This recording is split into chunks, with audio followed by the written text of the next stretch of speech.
पहला पाठ एजेकियल का ग्रंथ। प्रभु ईश्वर यह कहता है, यदि पापी अपना पुराना पापमय जीवन त्याग कर मेरी सब आज्ञाओं का पालन करता है और धार्मिकता तथा न्याय के पथ पर चलने लगता है, तो वह अवश्य जीवित रहेगा, मरेगा नहीं। उसके सब पापों को भुला दिया जाएगा और वह अपनी धार्मिकता के कारण जीवित रहेगा। प्रभु ईश्वर का यह कहना है, क्या मैं दुष्ट की मृत्यु से प्रसन्न हूँ? क्या मैं यह नहीं चाहता कि वह अपना मार्ग छोड़ दे और जीवित रहे? किंतु यदि भला मनुष्य अपनी धार्मिकता त्याग कर दुष्ट की तरह घृणित पाप करने लगता है, तो क्या यह जीवित रहेगा? उसकी समस्त धार्मिकता को भुला दिया जाएगा और वह अपने अधर्म तथा पाप के कारण मर जाएगा। तुम लोग कहते हो कि प्रभु का व्यवहार न्याय संगत नहीं है, इसलिए मेरी बात सुनो। क्या मेरा व्यवहार न्याय संगत नहीं है? क्या यह सही नहीं है कि तुम्हारा ही व्यवहार न्याय संगत नहीं है? यदि कोई भला मनुष्य अपनी धार्मिकता त्याग कर अधर्म करने लगता है और मर जाता है, तो वह अपने पाप के कारण मरता है। और यदि कोई पापी अपना पापमय जीवन त्याग कर धार्मिकता और न्याय के पथ पर चलने लगता है, तो वह अपने जीवन को सुरक्षित रखेगा।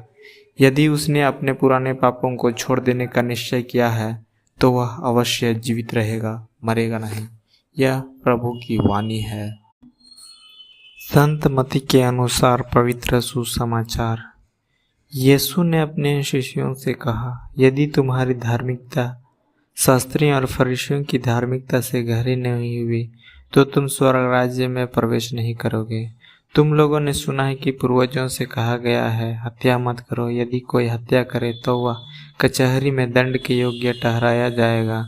परंतु मैं तुमसे यह कहता हूँ, जो अपने भाई पर क्रोध करता है वह कचहरी में दंड के योग्य ठहराया जाएगा। यदि वह अपने भाई से कहे, रे मूर्ख, तो वह महासभा में दंड के योग्य ठहराया जाएगा। और यदि वह कहे, रे नास्तिक, तो वह नरक की आग के योग्य ठहराया जाएगा। जब तुम वेदी पर अपनी भेंट चढ़ा रहे हो और तुम्हें वहाँ याद आए कि तुम्हारे भाई को मुझसे कोई शिकायत है, तो अपनी भेंट वहीं वेदी के सामने छोड़कर पहले अपने भाई से मेल करने जाओ और तब आकर अपनी भेंट चढ़ाओ। कचहरी जाते समय रास्ते में ही अपने मुद्दई से समझौता कर लो। कहीं ऐसा न हो कि वह तुम्हें न्यायकर्ता के हवाले कर दे, न्यायकर्ता तुम्हें प्यादे के हवाले कर दे और प्यादा तुम्हें बंदीगृह में डाल दे। मैं तुमसे यह कहता हूँ, जब तक कौड़ी कौड़ी ना चुका दोगे, तब तक वहाँ से नहीं निकल पाओगे। यह प्रभु की वाणी है।